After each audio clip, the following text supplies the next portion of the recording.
साधना Lunkad जुन्नरहून belong करते.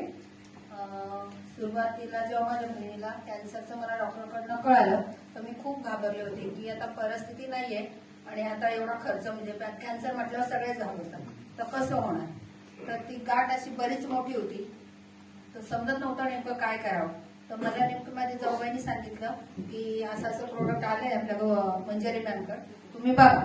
तुम्ही लगेच ते फास्ट तिला पाठवलं आणि तिला ते चालू करायला लावलं. ऍक्च्युली हल्ली आता त्या गोष्टीला 5 महिने झाले असतील.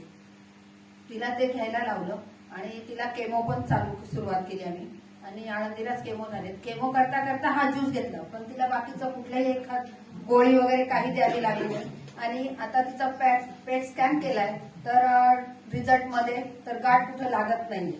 अजून डॉक्टरचे मला रिपोर्ट घ्यायचे, पण आजच मला ते कळालं की तिला गाठ कुठं लागत नाही.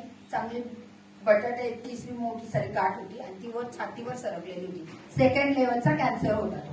आता ऐका तिच्याकडनं बोल थोडंसं बोल, मला कसं वाटत होतं तुला बोल.